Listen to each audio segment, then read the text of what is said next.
പത്തനംതിട്ട ജില്ലാ പോലീസ് മേധാവി സുജിത് ദാസിനെ സസ്പെൻഡ് ചെയ്തതിന് പുറകെ മലപ്പുറം ജില്ലാ പോലീസ് മേധാവി ശശിധരനെ സ്ഥലം മാറ്റി. അദ്ദേഹത്തെ എറണാകുളത്ത് വിജിലൻസ് ആൻഡ് ആൻറ്റി കറപ്ഷൻ ബ്യൂറോയിലാണ് നിയമിച്ചിട്ടുള്ളത്. സത്യസന്ധരായ, അതായത് കൈക്കൂലി വാങ്ങിക്കാത്ത ഉദ്യോഗസ്ഥൻ എന്ന് പ്രസിദ്ധനായ ആളാണ് ഈ ശശിധരൻ.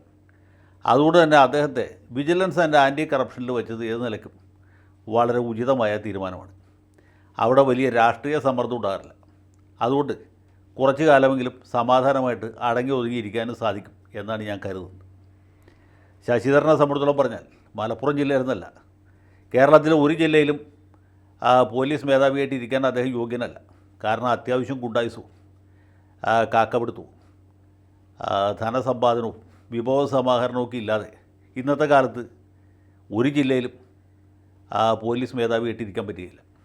സംസ്ഥാന പോലീസ് മേധാവിയായിട്ട് ചിലപ്പോൾ ഇരിക്കാം, കാരണം കഴിവില്ലാത്തവരെ മാത്രമാണ് ആ സീറ്റിലിരുത്തു.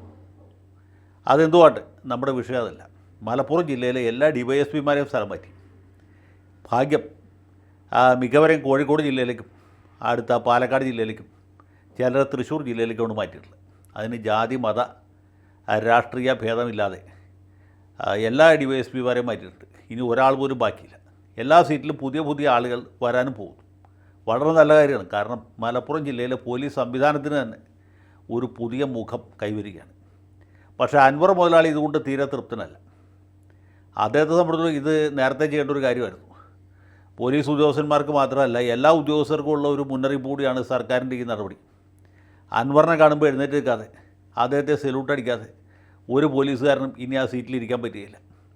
അടുത്ത ഘട്ടത്തിൽ സർക്കിൾ ഇൻസ്പെക്ടർമാരെ മാറ്റും, പിന്നെ സബ് ഇൻസ്പെക്ടർമാരെ മാറ്റും, പിന്നെ ഹെഡ് കോൺസ്റ്റബിൾമാരെയും അവസാനം കോൺസ്റ്റബിൾമാരെയും മാറ്റും. അൻവറിനെ കാണുമ്പോൾ എഴുന്നേറ്റ് നിന്ന് സല്യൂട്ട് അടിക്കാത്ത ഒറ്റൊരുത്തനും ഇനി ജില്ലയിൽ വേണ്ട എന്നാണ് അൻവറിൻ്റെ തീരുമാനം. അൻവറിൻ്റെ തീരുമാനം അനുസരിച്ചിട്ടാണ് പാർട്ടിയും മുന്നണിയും സർക്കാരും ഒക്കെ ഇപ്പോൾ ചലിച്ചുകൊണ്ടിരിക്കുന്നത്. ഇതുപോലെ തന്നെ കളക്ടർമാരും തഹസിൽദാർമാരും ബിൽ ഓഫീസർമാരും ഒക്കെ ഭാവിയിൽ ചെയ്യേണ്ടതായിട്ട് വരും. പിന്നെ പൊതുമരാമത്ത് വകുപ്പിലും അതുപോലെ ജലവിഭവ വകുപ്പിലും മറ്റെല്ലാ വകുപ്പുകളിലും ഇത് തന്നെ ആവർത്തിക്കും.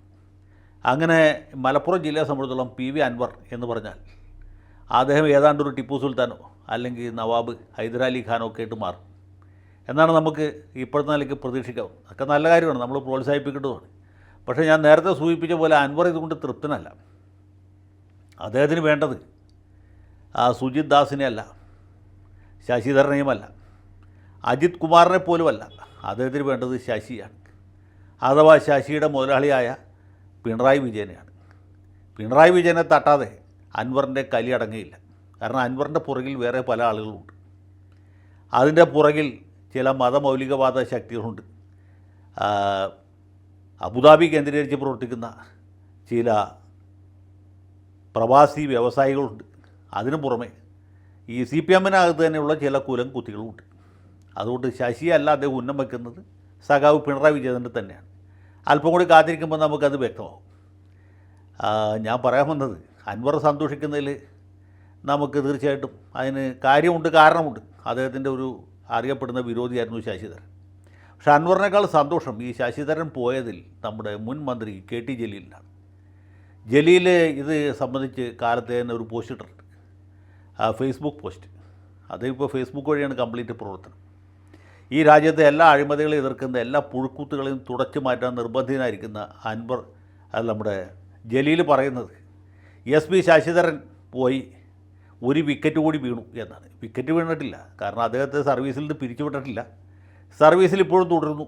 മലപ്പുറം ജില്ലാ പോലീസ് മേധാവി പോലെ തലവേദന പിടിച്ച ഒരു പോസ്റ്റിൽ നിന്ന് അത്ര തന്നെ തലവേദന ഇല്ലാത്ത, എല്ലാ മാസവും 1-ാം തീയതി ശമ്പളം കിട്ടുന്ന, സമാധാനപരമായി ഇരിക്കാൻ കഴിയുന്ന വിജിലൻസ് ആൻഡ് ആൻറ്റി കറപ്ഷൻ ബ്യൂറോയിലേക്കാണ് അദ്ദേഹം വന്നിട്ടുള്ളത്.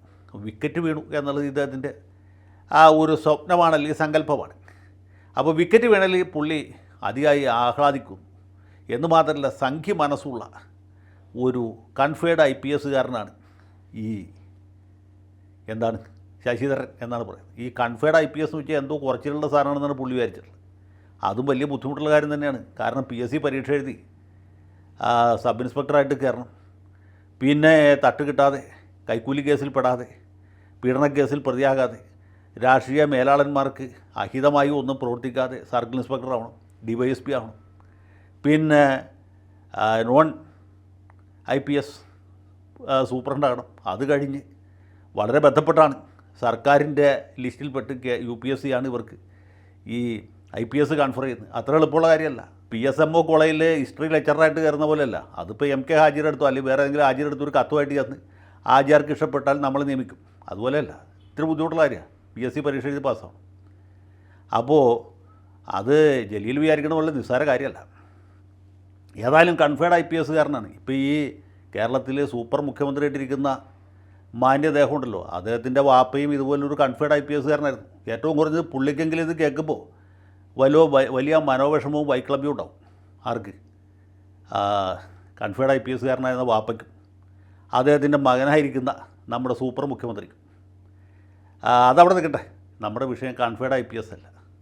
ഈ വിക്കറ്റ് വീഴുമ്പോഴുള്ള ഇദ്ദേഹത്തിൻ്റെ ഈ സന്തോഷമുണ്ടല്ലോ, ഇത് കണ്ടപ്പോൾ എനിക്ക് വേറൊരു കാര്യം ഓർമ്മ വന്നു. ഈ ഒന്നാം പിണറായി സർക്കാരിൻ്റെ അവസാനത്തെ ഓവറിൽ അന്നത്തെ ഒരു മന്ത്രി ഇതുപോലെ വിക്കറ്റ് പോയി അദ്ദേഹത്തിൻ്റെ. ആ മന്ത്രിയുടെ പേര് KT ജലീൽ എന്നായിരുന്നു. ലീഗുകാരുടെ ബൗളിങ്ങിൽ നമ്മുടെ ലോകായുക്തയാണ് ഇദ്ദേഹത്തിൻ്റെ ക്യാച്ച് എടുത്തിട്ടും പുള്ളി പുറത്തു പോയില്ല. പുള്ളി ആ ബാറ്റും പിടിച്ച് ക്രീസിൽ തന്നെ നിന്നു. എന്നെ തള്ളി പുറത്താക്കിയാലും ഞാൻ പോകില്ല എന്ന് പറഞ്ഞു. അദ്ദേഹം ഉടനെ തന്നെ ഹൈക്കോടതിയിൽ ഒരു റിട്ട് ഹർജിയുമായിട്ടെത്തി. ഹൈക്കോടതി ആ റിട്ട് ഹർജി ഫയലിൽ സ്വീകരിക്കാതെ തള്ളി. അദ്ദേഹത്തിൻ്റെ റിട്ട് ഹർജി ക്ലീൻ ബൗൾഡായി എന്ന് പറയും. 3 വിക്കറ്റും 3 കുറ്റിയും തെറിച്ചു പോയി. നടുക്കുറ്റി മാത്രമല്ല, 3 കുറ്റിയും തെറിച്ചു പോയി. ഇയാൾ ഇതുവരെ രാജിവെച്ചില്ലേ എന്ന് ചോദിച്ചു. അപ്പോൾ അദ്ദേഹം നിവൃത്തിയില്ലാതെ കണ്ണീരും കയ്യുമായിട്ട് ക്രീസിൽ നിന്ന് ഇറങ്ങി പോവുകയാണ് ചെയ്തത്. ഇത് ഹൈക്കോടതി ചോദിച്ചതിന് ശേഷമാണ് പുള്ളി രാജിക്കത്ത് എഴുതി മുഖ്യമന്ത്രിക്ക് കൊടുത്തത്. അന്ന് അപമാനിതനായി ഇറങ്ങിപ്പോയ വിക്കറ്റ് പോയ ആ കളിക്കാരനാണ് നമ്മുടെ ഇപ്പോഴത്തെ നെഞ്ചു വിരിച്ച് നിന്ന് കൺഫേർഡ് IPS കാരനെ പുച്ഛിക്കുന്ന KT ജലീൽ.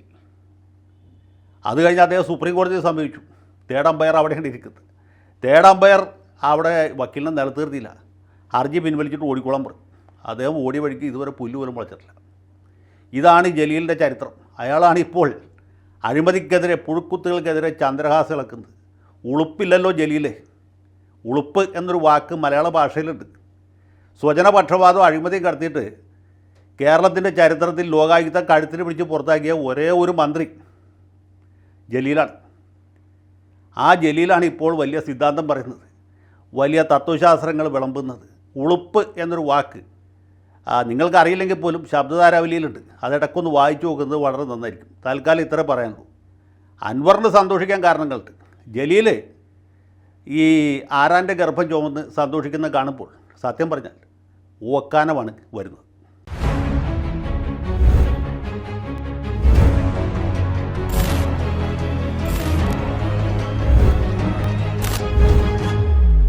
കൂടുതൽ വാർത്തകളും വിശേഷങ്ങളും നിങ്ങളിലേക്ക് എത്താൻ ABC മലയാളം സബ്സ്ക്രൈബ് ചെയ്യുക, ബെൽ ബട്ടണും അമർത്തുക.